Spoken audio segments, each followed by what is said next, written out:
Étudier la Bible, un podcast hebdomadaire pour approfondir la Bible, parole de Dieu. Bonjour à tous, j'ai le plaisir de vous retrouver cette semaine. On continue donc l'étude suivie dans le livre de Samuel, 1 Samuel. On arrive au chapitre 24. On va voir le roi Saül qui va être épargné par le roi, enfin du moins le futur roi, plutôt, lapsus, par le futur roi David. Je vous invite donc à lire avec moi le chapitre 24. De là, David monta vers les falaises d'En-Guédi, où il habita. Lorsque Saül fut de retour après avoir poursuivi les Philistins, on vint lui dire « David est dans le désert d'En-Guédi ». Saül prit 3000 hommes d'élite, choisis sur tout Israël, et il alla à la recherche de David et de ses hommes jusque sur les rochers des bouquetins. Il arriva à des parcs à brebis qui étaient près du chemin. Là se trouvait une grotte où il entra pour satisfaire un besoin naturel. David et ses hommes se trouvaient au fond de la grotte. Les hommes de David lui dirent « Voici le jour où l'Éternel te dit « Je livre ton ennemi entre tes mains. Traite-le comme tu le jugeras bon. » David se leva et coupa doucement le pan du manteau de Saül. Après cela, il sentit son cœur battre parce qu'il avait coupé le pan du manteau de Saül. Il dit à ses hommes « Que l'Éternel me garde de commettre une telle action contre mon Seigneur, celui que l'Éternel a désigné par onction. Qu'il me garde de porter la main contre lui, car il est celui que l'Éternel a désigné par onction. » Par ces paroles, David arrêta ses hommes et les empêcha de se jeter sur Saül. Puis Saül se leva pour sortir de la grotte et continua son chemin. Peu après, David se leva et sortit de la grotte. Il se mit alors à crier vers Saül « Ô roi, mon Seigneur !» Saül regarda derrière lui, et David s'inclina le visage contre terre et se prosterna. David dit à Saül « Pourquoi écoutes-tu les propos de ceux qui prétendent que je cherche ton malheur ? Tu vois maintenant de tes propres yeux que l'Éternel t'avait livré aujourd'hui entre mes mains dans la grotte. On me poussa à te tuer, mais je t'ai épargné et j'ai dit « Je ne porterai pas la main contre mon Seigneur, car il est celui que l'Éternel a désigné par onction. » Regarde, mon père, regarde donc le pan de ton manteau dans ma main. J'ai coupé le pan de ton manteau, mais je ne t'ai pas tué. Sache et reconnais donc qu'il n'y a dans ma conduite ni méchanceté, ni révolte, et que je n'ai pas péché contre toi. Et pourtant, tu me dresses des embuscades pour m'enlever la vie. L'Éternel sera juge entre toi et moi, et il me vengera de toi, mais je ne porterai pas la main contre toi. Des méchants vient la méchanceté, dit l'ancien proverbe. Aussi je ne porterai pas la main contre toi. Contre qui le roi d'Israël s'est-il mis en marche? Qui poursuis-tu? Un chien mort? Une puce? L'Éternel jugera et prononcera son verdict entre toi et moi. Il regardera et il défendra ma cause. Il me rendra justice en me délivrant de toi. Lorsque David eut fini d'adresser ses paroles à Saül, celui-ci dit « Est-ce bien ta voix, mon fils David ?» Et Saül se mit à pleurer tout haut. Il dit à David « Tu es plus juste que moi, car tu m'as fait du bien alors que moi je t'ai fait du mal. Tu démontres aujourd'hui la bonté avec laquelle tu agis envers moi, puisque l'Éternel m'avait livré entre tes mains et que tu ne m'as pas tué. Si quelqu'un rencontre son ennemi, le laisse-t-il poursuivre tranquillement son chemin? Que l'Éternel te récompense pour tout ce que tu as fait pour moi aujourd'hui. Maintenant, je sais que tu régneras et que le royaume d'Israël tiendra solidement entre tes mains. Jure-moi donc par l'Éternel que tu ne détruiras pas ma descendance après ma mort et que tu ne supprimeras pas mon nom de ma famille. » David en fit le serment à Saül. Puis Saül retourna chez lui et David et ses hommes gagnèrent leur retraite. Alors, une histoire assez étonnante, et on va regarder d'abord comment ce chapitre est structuré. Donc, si vous avez été attentif, il y a 3 parties principales. Tout d'abord, il y a le contexte, où on voit où se trouve David, on voit que Saül est averti de sa présence à cet endroit, puis ensuite l'histoire de la grotte. Donc il y a le contexte, versets 1 à 8. Ensuite, il y a le plaidoyer de David, là c'est les versets 9 à 16. Et enfin, il y a la repentance de Saül, versets 17 à 23. Alors ça commence verset 1er, donc avec l'action, le lieu où se situe cette histoire, donc vers les falaises d'En-Guédi. Alors l'auteur précise que c'est là qu'habitait David pour le moment. David est donc toujours en fuite et il est pourchassé par le roi Saül. Verset suivant, 2 à 3, on voit que le roi revient donc d'une bataille contre les Philistins, et ses hommes donc l'informent de l'endroit où se trouve David. Alors il décide de partir de là et d'aller à sa recherche avec 3000 hommes. Alors bon, le roi Saül avait peut-être mieux à faire que de mener bataille contre David, non? Parce qu'il y avait les vrais ennemis d'Israël, notamment les Philistins, qui attaquaient le peuple en permanence. Et lui, il décide de partir à la recherche de David, qui lui avait pourtant rien fait. Alors attention, nous aussi, les amis, à ne pas nous tromper de combat. Parfois, on peut avoir tendance à perdre nos forces, notre énergie pour des choses qui sont finalement vaines et inutiles. Des calomnies, des querelles, des controverses peut-être. Et c'est ce que justement l'apôtre Paul a dit à Timothée, de se préserver de tout ça. Regardez avec moi, Timothée 6,12. Combat le bon combat de la foi. Saisis la vie éternelle à laquelle tu as été appelé. et pour laquelle tu as fait une belle confession en présence d'un grand nombre de témoins. Voilà, ne pas se tromper de combat, les amis. Nous, on doit combattre le combat de la foi. Parfois, on perd peut-être trop de temps avec des choses un peu d'ici-bas et qui sont finalement très secondaires, pour pas dire inutiles.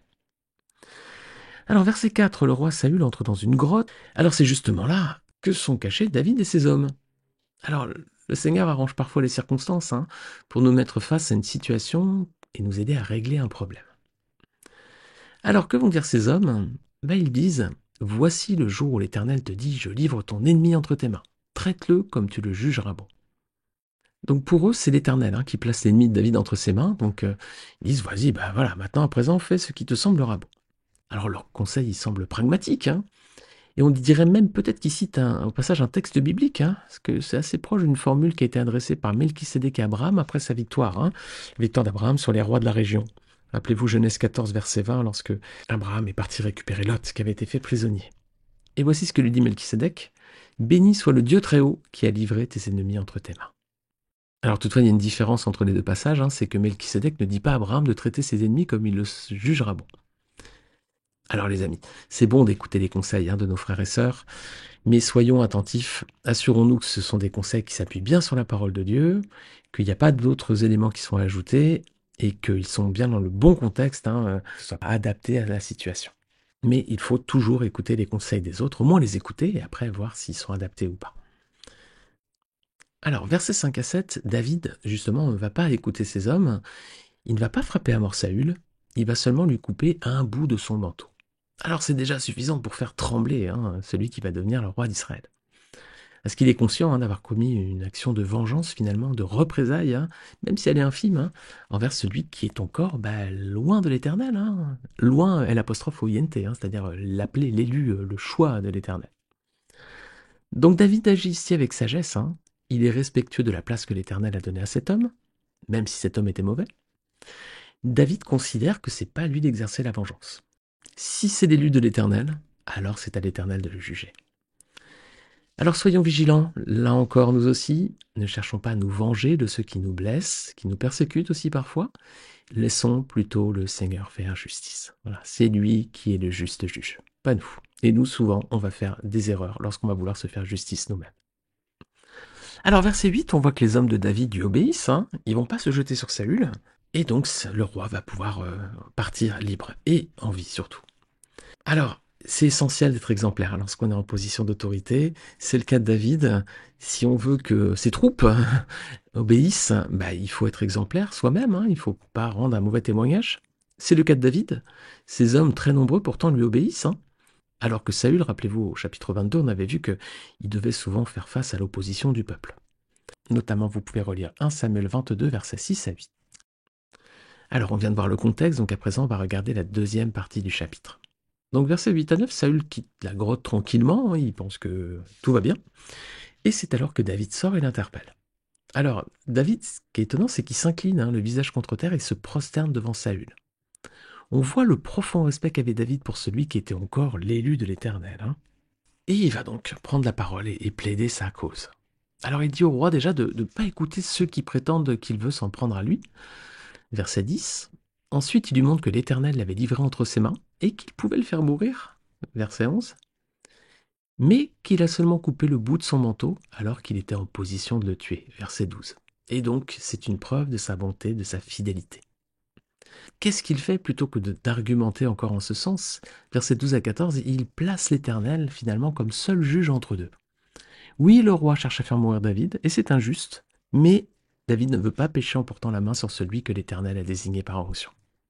David préfère que ce soit Dieu lui-même qui s'en charge et qui exerce donc sa justice. Alors David montre à Saül qu'il s'est trompé d'adversaire. Saül, c'est le roi d'Israël, il est puissant. Et David lui dit, moi je suis insignifiant, je suis un chien mort ou une puce. Et il termine en plaçant l'Éternel au-dessus de ce conflit et il le positionne comme le seul juge dans cette affaire, verset 16. Voilà ce qu'il dit. L'Éternel jugera et prononcera son verdict entre toi et moi. Il regardera et il défendra ma cause. Il me rendra justice en me délivrant de toi. Alors, quelle est la réponse de Saül? Troisième partie du chapitre. Verset 17, il reconnaît sa faute. Il se met à pleurer. Il appelle d'ailleurs David mon fils. Bon, David l'avait appelé un petit peu plus haut mon père, verset 12. Et donc il pleure, il reconnaît que David est plus juste que lui, hein. Il reconnaît que le jeune homme lui a fait du bien alors que lui lui faisait du mal. Verset 19, il reconnaît que l'Éternel l'avait livré entre ses mains. Il reconnaît ça, hein. Et il semble du coup conscient qu'il avait mal agi.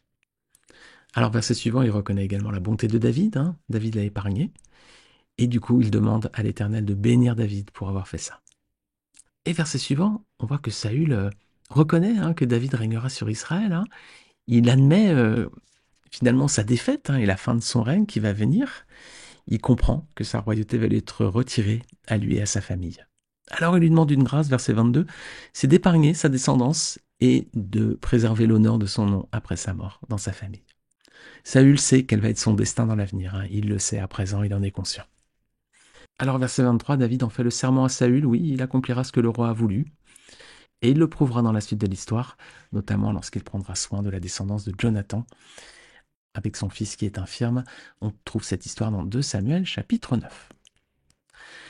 Alors les amis, beaucoup de choses dans cette histoire, mais déjà on peut en retenir 3 leçons pour nous chrétiens. Si nous avons reconnu Jésus-Christ comme le Fils de Dieu, si nous avons reconnu qu'il est mort sur la croix pour nos péchés, qu'il est assis à présent à la droite du Père et qu'il règne, si nous avons fait de lui le Seigneur et Sauveur de notre vie, alors les amis, il y a une certitude pour nous, c'est que nous allons subir des oppositions. C'est inévitable. Voici ce qu'on voit dans 2 Timothée 3, verset 12. Du reste, tous ceux qui veulent vivre avec piété en Jésus-Christ seront persécutés. Voilà, tous ceux qui veulent vivre en suivant le Seigneur vont vivre la persécution. Alors, en regardant ce passage, on voit donc 3 leçons que nous pouvons tirer pour savoir comment nous comporter dans ces situations lorsqu'elles vont arriver. Premièrement, ne cherchons pas à nous faire justice nous-mêmes, hein. Laissons le Seigneur agir, gérer la situation selon sa justice. Si on fait les choses par nous-mêmes, on pourrait être très maladroit, hein. On a l'exemple de personnes qui ont voulu intervenir à la place de Dieu. Rappelez-vous Sarah avec Abraham. Et souvenez-vous des conséquences. Alors laissons le Seigneur agir. Deuxièmement, restons silencieux. Voilà. Et là, on a un exemple parfait, c'est celui de Jésus-Christ. Quand il était mené devant ses bourreaux, ses juges, il est resté muet. Regardez ce que nous dit 1 Pierre chapitre 2, versets 18 à 25. Serviteurs, soumettez-vous avec le plus grand respect à vos maîtres, non seulement à ceux qui font preuve de bonté et de douceur, mais aussi à ceux qui ont l'esprit pervers. Car c'est une grâce de supporter des difficultés en souffrant injustement pour garder bonne conscience envers Dieu. En effet, quelle gloire y a-t-il à endurer de mauvais traitements si vous commettez des fautes? Mais si vous endurez la souffrance alors que vous faites ce qui est bien, c'est une grâce aux yeux de Dieu. De fait, c'est à cela que vous avez été appelés, parce que Christ aussi a souffert pour nous, vous laissant un exemple afin que vous suiviez ses traces. Lui qui n'a pas commis de péché et dans la bouche duquel on n'a trouvé aucune tromperie. Lui qui insultait ne rendait pas l'insulte, maltraité ne faisait pas de menaces, mais s'en remettait à celui qui juge justement. Lui qui a lui-même porté nos péchés dans son corps à la croix, afin que, libérés du péché, nous vivions pour la justice. C'est par ces blessures que vous avez été guéris. Vous étiez en effet comme des brebis égarées, mais maintenant vous êtes retournés vers le berger et le protecteur de votre âme. Alors donc les amis, si on se retrouve en situation d'opposition injustement, premièrement, ne cherchons pas à nous faire justice nous-mêmes, laissons le Seigneur agir, et deuxièmement, restons silencieux, voilà. Laissons vraiment le Seigneur agir. Sinon, c'est que nous voulons faire les choses à notre façon. Troisième leçon, aimons nos ennemis même s'ils nous persécutent injustement. Comme l'a fait David, il n'a pas manqué de respect à Saül. Et là encore, on a aussi un autre exemple. L'exemple parfait, c'est Jésus, qui nous dit quelle doit être notre attitude. Regardez Matthieu 5, versets 43-48. Jésus dit, vous avez appris qu'il était dit, tu aimeras ton prochain et tu détesteras ton ennemi. Mais moi je vous dis, aimez vos ennemis, bénissez ceux qui vous maudissent, faites du bien à ceux qui vous détestent, et priez pour ceux qui vous maltraitent et qui vous persécutent, afin d'être les fils de votre Père céleste. En effet, il fait lever son soleil sur les méchants et sur les bons, et il fait pleuvoir sur les justes et sur les injustes. Si vous aimez ceux qui vous aiment, quelle récompense méritez-vous? Les collecteurs d'impôts n'agissent-ils pas de même? Et si vous saluez seulement vos frères, que faites-vous d'extraordinaire? Les membres des autres peuples n'agissent-ils pas de même? Soyez donc parfaits comme votre Père céleste est parfait. Voilà donc, aimons nos ennemis même s'ils nous persécutent injustement.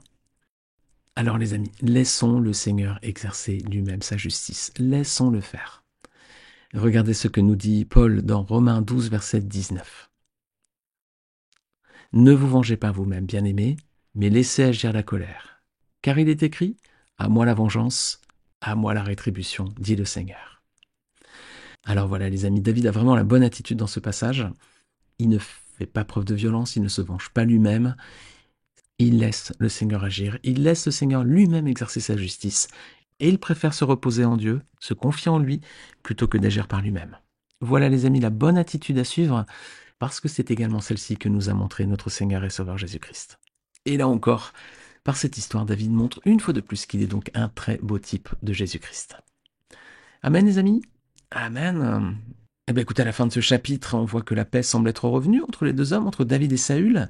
On pourrait être rempli d'espoir, mais ça va pas durer longtemps. Saül va rapidement reprendre ses attaques contre son futur successeur. Mais auparavant, David va faire la connaissance d'un homme méchant et de sa femme. Et c'est ce qu'on verra, Dieu voulant, la semaine prochaine. Je vous remercie d'avoir suivi cet épisode jusqu'au bout. Si vous découvrez ce podcast, bienvenue. C'est un podcast où toutes les semaines on étudie la parole de Dieu. On prend la Bible et on étudie un livre entier en prenant le premier verset et on déroule un par un jusqu'au dernier verset. Alors si vous découvrez ce podcast, vous pouvez vous abonner pour être sûr de ne pas manquer les prochains épisodes. Et si vous êtes un habitué de ce podcast, je vous remercie pour votre fidélité. Et ce serait sympa si vous l'avez jamais fait de laisser un petit commentaire ou de laisser une note sur Spotify ou Apple Podcast ou YouTube aussi si vous regardez sur YouTube. Les amis, très bonne semaine, que le Seigneur vous bénisse et on se retrouve donc Dieu voulant la semaine prochaine pour la suite de l'histoire de David. Salut à tous!